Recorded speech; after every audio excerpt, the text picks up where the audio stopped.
June 1981. 8 fighter jets are spotted in the skies over Baghdad, preparing to attack.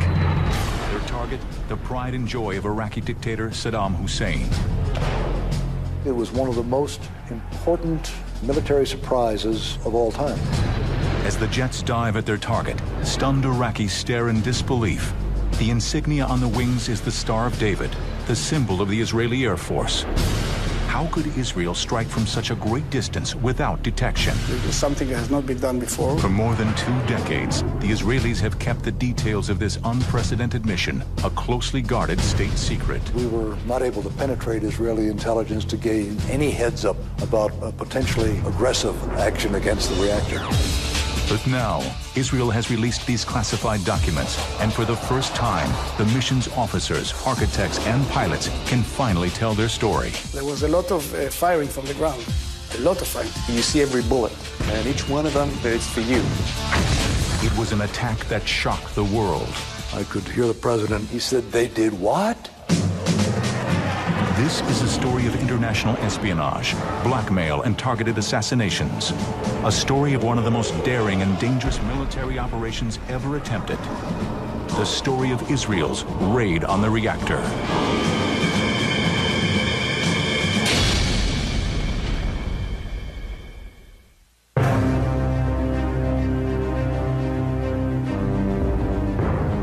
It is early in June 1981. Despite relative peace between Israel and the Arab world, Israeli Prime Minister Menachem Begin gives the green light for a top-secret military operation to proceed. Moments later, 8 F-16 jets taxi down the runway of a secret Israeli airbase in the Sinai Desert, carrying a weight that exceeds nearly twice the design specs of the aircraft. With the additional weight, the jets struggle to get airborne, but do so with precious little runway left. Finally, after years of secrecy, planning, and espionage, a mission that could determine the very fate of Israel is underway. I felt that it is the future of the state of Israel on my shoulders, yes. Many of us were grandsons or sons of people who had been through the Holocaust. And we had been a part of a mission that was to prevent another Holocaust. The planning of the mission, dubbed Operation Opera, had been underway for over 3 years. But right from the start, Prime Minister Begin and his staff were hoping, even praying, the raid would never have to take place. We decided to put the kind of a red line, if we can call it a red line, saying that we'll continue to try all kinds of diplomatic efforts. Means using the military force only as a last resource. What was this threat to the Jewish state that had the Israeli government so concerned? What enemy had the capability to strike this kind of fear in the hearts of a recognized military power? The answer laid nearly 600 miles to the east in Baghdad, Iraq, home of Saddam Hussein. An article appeared in one of the major Baghdad newspapers saying that they would have a nuclear bomb to neutralize Israel. In his 1987 bestseller, First Strike, Israeli author Shlomo Nachdimon describes a nightmarish scenario that in 1981 was all too real. In the skies over Tel Aviv, an unidentified Boeing 707 is spotted approaching from the sea. All of a sudden, a huge dark object falls from underneath the airplane's wing. Would Saddam actually have used the nuclear bomb against Israel? Knowing Saddam Hussein, I think you have the answer.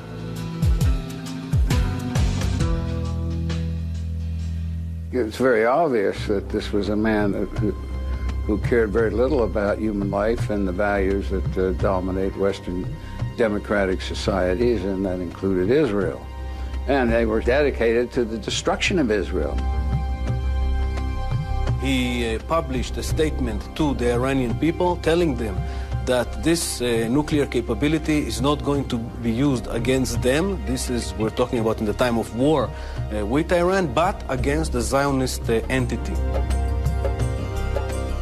With 3 bombs, there could be at least 500,000, maybe 600,000 Israeli casualties and the destruction of their major cities. Whatever Saddam's intentions were, he knew Iraq did not possess the resources necessary to develop a nuclear weapon. What his country did have in abundance was oil and billions in cash to spend. So, armed with these 2 irresistible commodities, Saddam went shopping for a reactor and quickly found a supplier, French Prime Minister Jacques Chirac and the French government. Chirac and Saddam Hussein had become quite close and had struck a contract whereby France would build this nuclear reactor. France charged him $200 million. He bought Mirage jets and 7,000 Renaults. I was interested in that story because it was too good to be true, too nicely, too clean, everything was too perfect. Jean-Pierre Van Geert is a renowned French investigative reporter, famous for uncovering government secrets and scandals for over 40 years. It was Van Geert who first broke the story about the questionable dealings between France and the notorious dictator. During his investigation, he also uncovered possible evidence that Saddam had induced and enticed French officials to cooperate. The French official got back from Iraq oil, contact in the Middle East, and they got money. When the agreement was announced in 1975, the French government defended their actions. The facility would be purely a civilian reactor, used for energy purposes only. While many accepted this explanation, there were those who doubted the rationale. Here was a nation that didn't need energy resources, didn't need nuclear energy, run by a nefarious thug, a killer.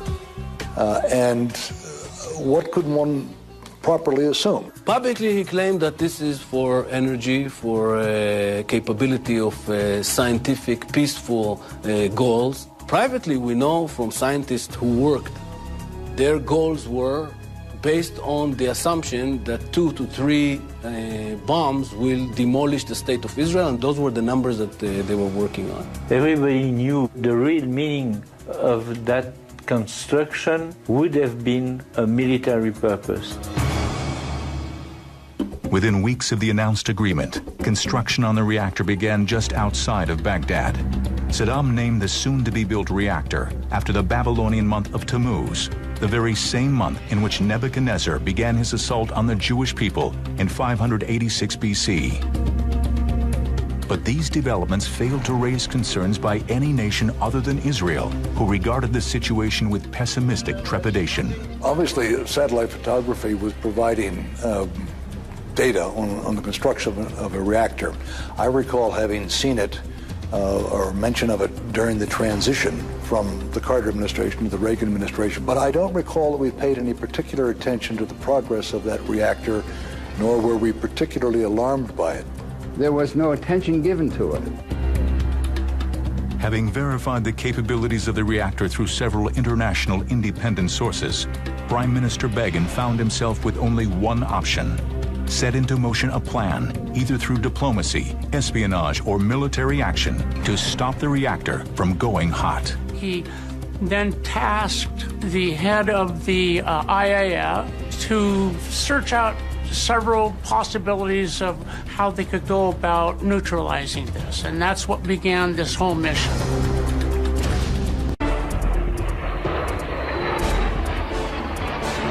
As the 8 Israeli F-16 fighter jets clear the runway, they streak towards their target. Within minutes, they are within Jordanian airspace. As planned, the pilots then descend to an unthinkable altitude of only 100 feet above the ground. We didn't didn't want the enemy radar to see us, not in Saudi Arabia, not in Jordan, and not in Iraq, of course. Then, as they approach the Gulf of Aqaba, disaster strikes. And they flew right over this beautiful yacht, King Hussein of Jordan's yacht, and he looked up and saw 8 Israeli fighters heading east right above his yacht, which of course was shaking. And he figured out immediately what it's all about. So he called his officer on the ship to call command center in Amman to tell the brothers that the Israelis are coming to knock up the reactor. The pilots, unaware of the potential danger below, proceed on course. They initiate radio silence and will continue this way until they are ready to attack their target. The necessity for such a dangerous mission came only after all other attempts to halt the construction of the reactor failed. We concluded our assessment that we are going to have to act. Leaving him with very few alternatives, Begin reluctantly instructed his military commanders to begin planning Operation Opera.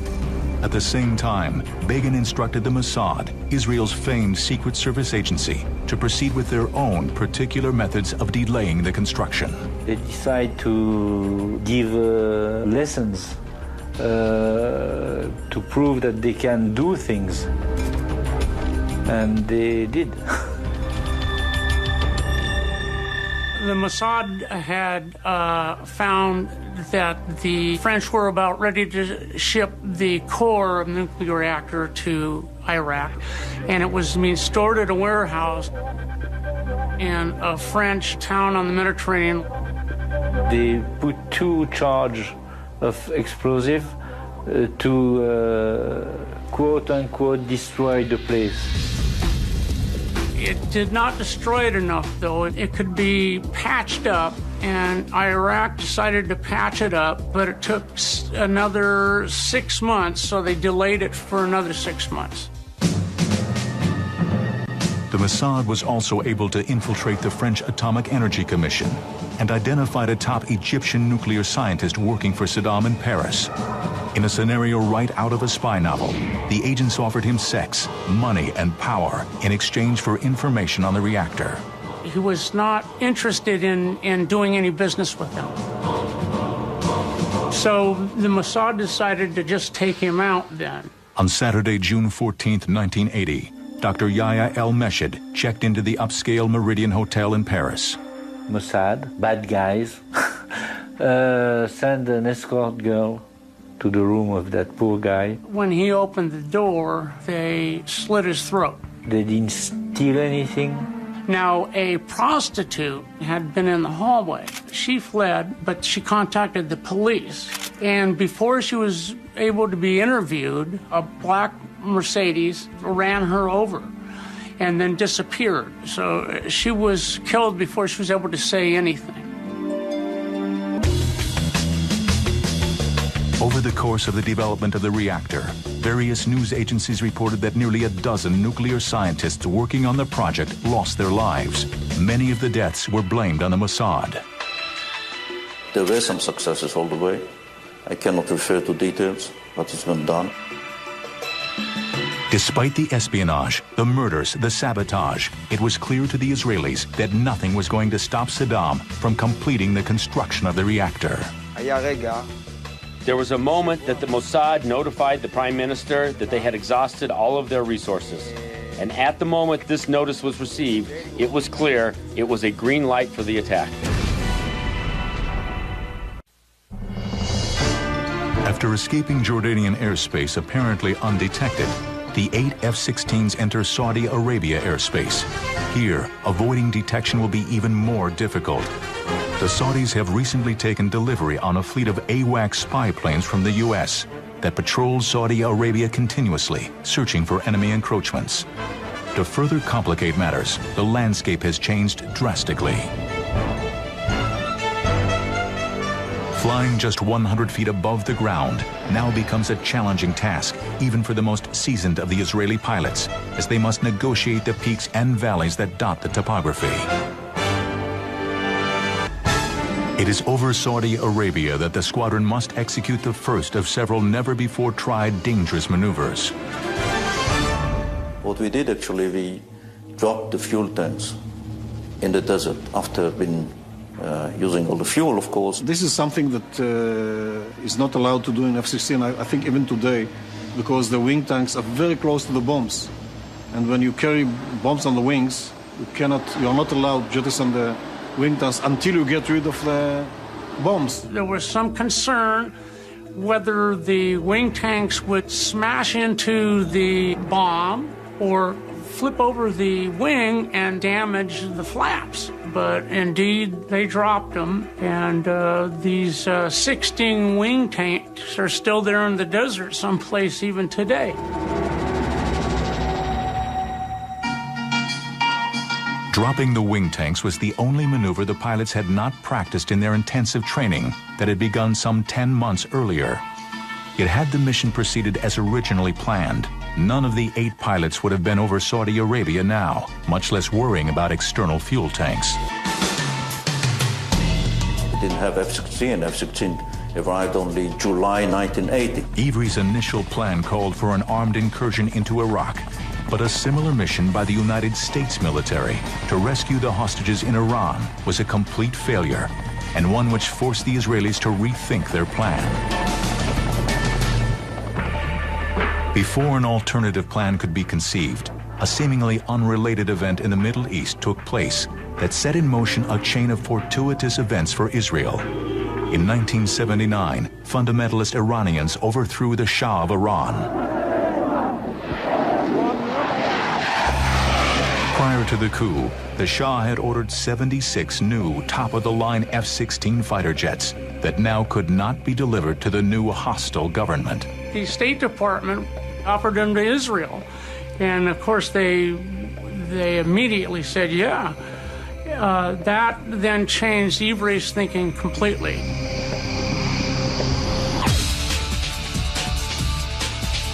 The F-16s would require a new squadron made up of Israel's top guns. Ultimately, this elite group would be the ones to pilot the mission, though at the time, they were unaware of this distinction. The General Ivry called me and Lieutenant Colonel Raz, and he told us that he picked us as the first commanders because we had an experience in air-to-ground missions. And he would like us to concentrate on air-to-ground missions. On the way back to our base from his office, we were wondering, what was that all about? Regardless of the directives, all the pilots were exhilarated to be chosen to initiate Israel's state-of-the-art fighter. It's cozy. It's built like a glove. It's built for the pilot. It was built by pilots. Much easier to fly than an F-15. A lot of thought for the pilot's ability to do a lot of things at the same time. Maneuver the airplane while operating the radar systems, the weapon systems. So it's a fighter pilot's fighter. It was only after the pilots had returned from their formal training in Utah that General Ivry revealed the details of the mission to the group.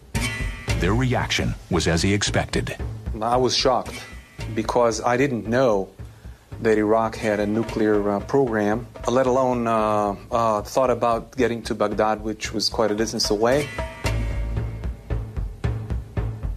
It didn't cross our mind that it was anything like this. It was a big map on the wall with a small pin southeast of Baghdad, and we were told that there is a nuclear reactor there. We thought that they are planning a mission to destroy it. Once the mission was revealed, the real training began. We had trained at flying at a very low altitude for a long time in a close formation, and the F-16 had special problems that had to be dealt with.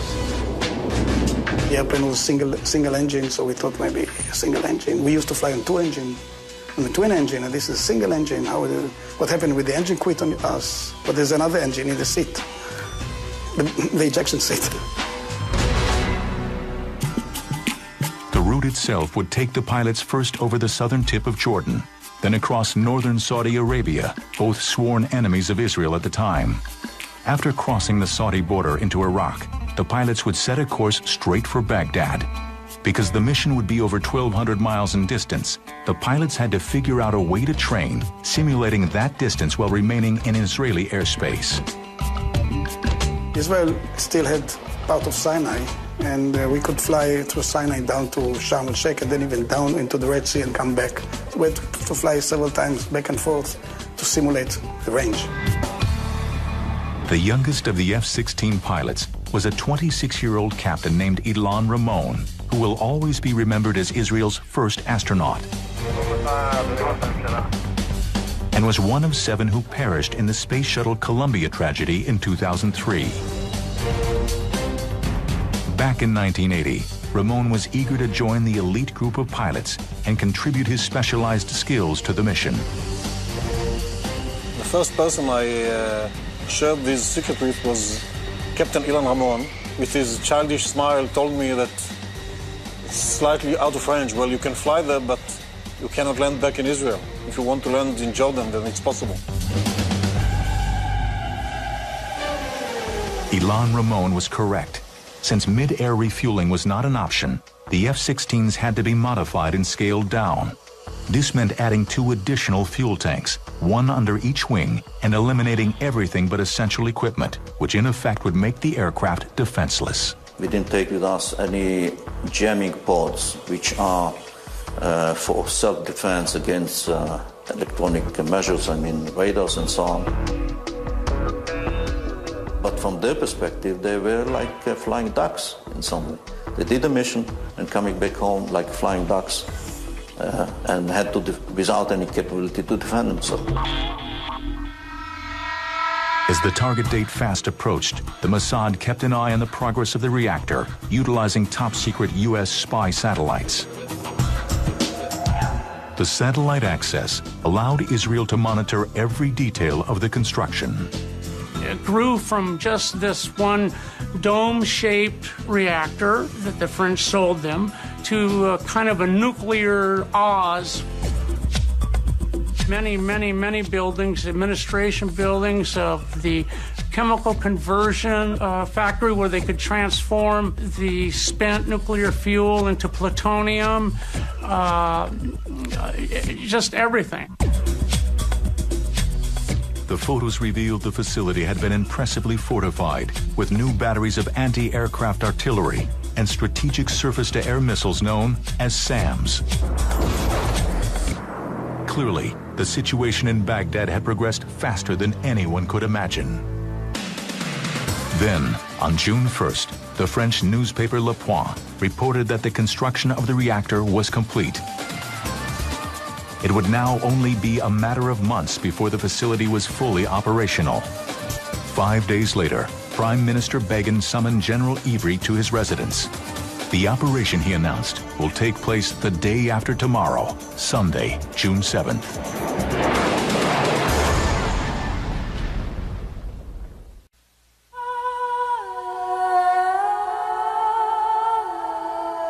Sunday, June 7th, 1981, was another typical summer day throughout Israel. From the holy city of Jerusalem to the modern metropolis of Tel Aviv, there was nothing to indicate this was going to be anything but just another Sunday. However, at Eitzion, the secret Israeli airbase in the Sinai, June 7th was anything but typical. All of the pilots had reported to the base the day before, and now they were busy thoroughly inspecting each of the F-16s. When I did the round, checking the airplane, before that I all of a sudden felt myself touching the airplane and caressing it.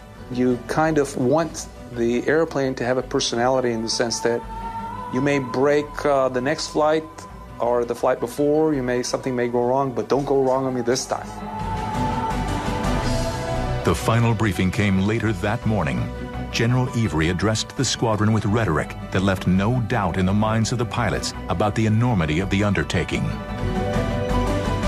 And he said, okay, you guys, if you succeed, you will save Israel for eternity. I told him, listen, there's one simple fact. They cannot stop us from getting there. I don't know if we can come back. They cannot stop us. After the briefing, the pilots had several hours to be alone with their thoughts and to contemplate what lay ahead. Amir Nahumi, who would lead the second of two formations, was overwhelmed. There, when I first felt the gravity of this mission, how heavy it is for us. I distinctly remember that I felt that Ilan Ramon, who was my wingman, and myself were going to be killed, and couldn't share the information with my wife or anybody else. And I remember that I came to peace with myself on the day of the mission, because I'm named after my grandfather, who had died in a concentration camp. And I felt that I'm flying for him, and there's some calm in it, that you know that there's a meaning to whatever happens to you.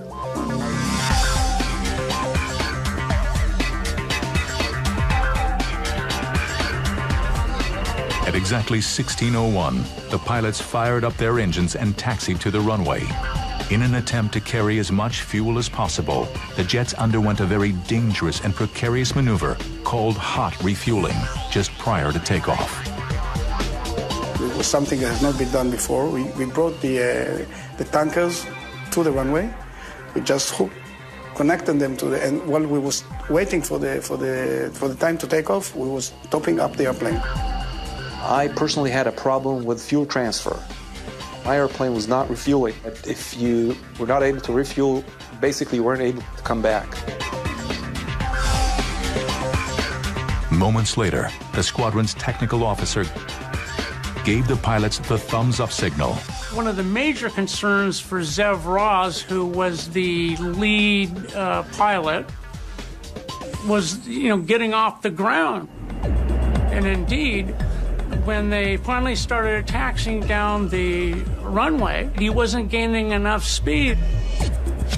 As he was passing by these different markers where normally you'd be up and heading off into the blue, he was still on the tarmac. He was afraid he was going to run out of runway. Despite the burden of the heavy load, all 8 of the F-16s lifted off and headed east. The mission was underway.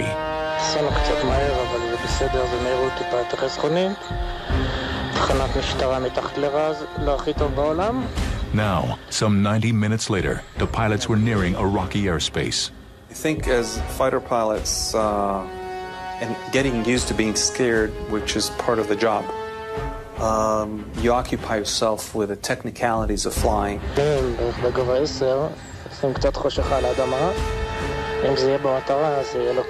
So you're making sure you're not flying into the ground. You can't talk to your buddies because there's a radio silence, electronic silence. But you have time to think. And maybe even enjoy the scenery a little bit to take your mind off what's going to happen. This was a terrain that we never flew above. This was a terrain well defended.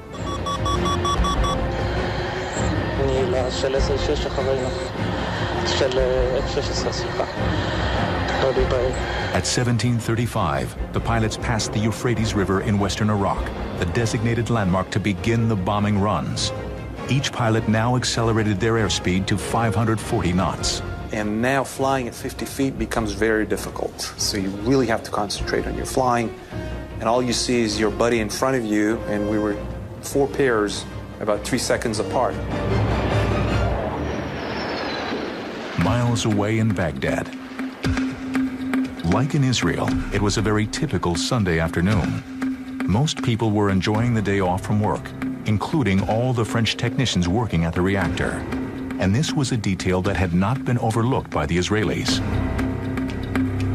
We decided, according to our assessment, that much less employees are going to be, at least French employees, on Sunday. So we decided to launch the attack on Sunday.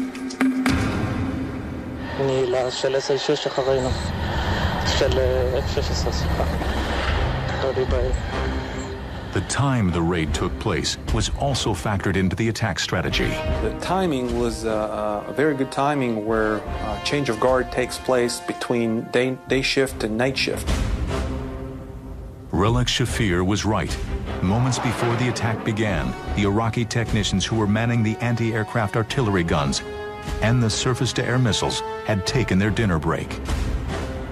And now the adrenaline starts to flow. You make sure all your switches are on, everything is all set. You check and recheck, look at the wingman.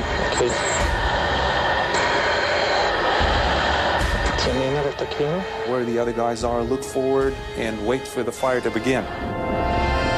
Relek and the other pilots would have to wait for the anti-aircraft firing to begin, because for some inexplicable reason, the guards at the reactor site had turned off the radar that could have intercepted the attacking F-16s.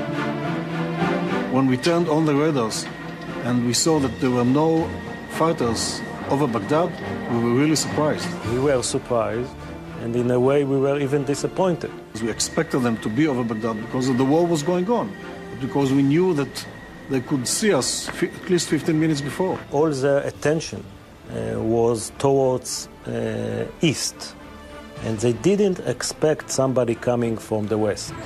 The jets accelerated to 600 knots and pulled up to an altitude of more than 4,000 feet.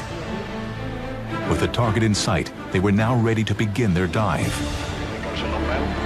But as the jets screamed towards the target, Zev Raz discovered he had misjudged the dive point and would not be able to hit the reactor dome. So Yadlin, his wingman, cut in underneath Raz and became the #1 bomber instead of Raz. In the meantime, Raz did a loop-de-loop with his plane and came in behind Yadlin.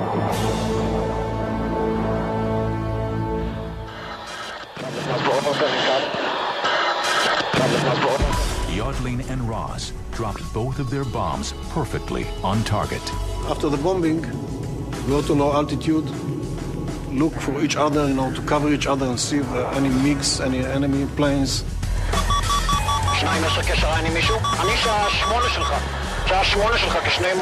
Any surface-to-air missiles fired at us, we saw nothing. So then after something like, I think, 2 minutes of flying at low altitude, at high speed, we climbed to 40,000 feet. By the time Relek Shafir and Ilan Ramon made their run, the Iraqi guards had scrambled back to their posts and had opened fire. So you see every bullet, and each one of them, you have a feeling that it's for you. And now you're just locked into the target where you're going to put your pipper and your gun sight. And all you care about is getting the airplane to the right spot to make sure that you have a good shot. And then the release point. 2 tons get released from the airplane. You feel a lot lighter, and you even feel like you got hit. And then there's a release of tension. Even though you're right above the target, you've accomplished the mission. Even if you get shot now, you've let the bombs go into the target. We were used to having raids because it was the Iran-Iraq war at the time. So every now and again we'd have an air raid warning and planes would come over. But this was very different. There was just the explosion, no warning or anything. And then suddenly all the anti-aircraft fire went up. Of the 16 bombs that were dropped, each one had hit the target. Despite the failure of 2 of the bombs to detonate, the dome now lay in ruins, irrevocably destroyed. I was wondering if this is how it looks when it's destroyed, because I didn't see the dome anywhere. There was a lot of smoke, and it looks to me like a big hole in the ground. Combination of the large bombs, accuracy of the weapon system, and the skill of the pilots, that was good enough. First thing I thought, okay, we did it. And all the fears, because what is the most fear of a pilot? Is not to get killed, is to blow the mission.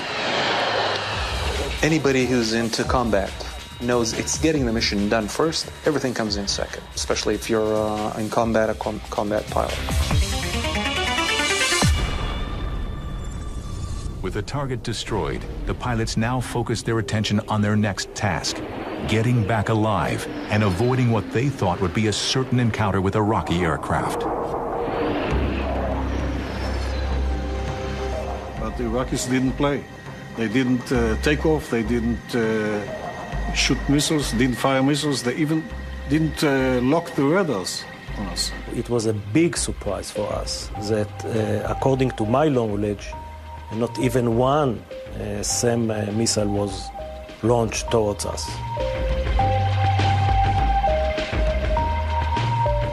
Even after the bombing, on the way back, 40,000 feet for more than 90 minutes, they didn't try to intercept us. Okay. And then we start, chatting over the radio, and Ivry was, for the first time, I think in the history, he just came over the frequency and said, guys, it's not done yet. You have to land. So shut up.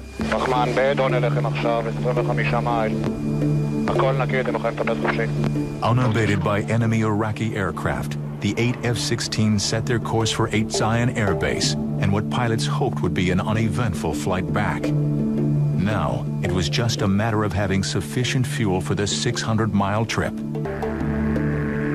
All of us came back, but with not the last drop, but very, very, very close to that. Minutes after the attack, Begin received a call from General Ivry. The bombing was a complete success. 90 minutes later, he received more good news. All the pilots had returned alive. Everything had gone as planned. The only miscalculation was Relic Shafir's prediction that he and Ilan Ramon would not make it back alive. When I got out, Ilan was in the next shelter, and we just hugged for about a minute, Didn't say a word, we just hugged each other for about a minute. If you touch someone, you know you are okay. You're alive. It was a great moment that I cherished, I still cherish.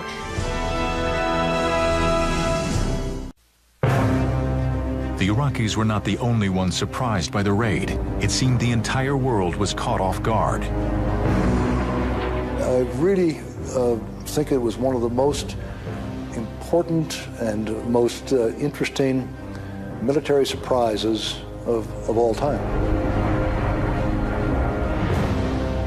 I think the magnificence of the operation was reflected in the fact that it had been under consideration for more than a year and that it had not leaked, and that we were not able to penetrate Israeli intelligence to gain any heads up about potentially aggressive, if you call it aggressive, action against the reactor.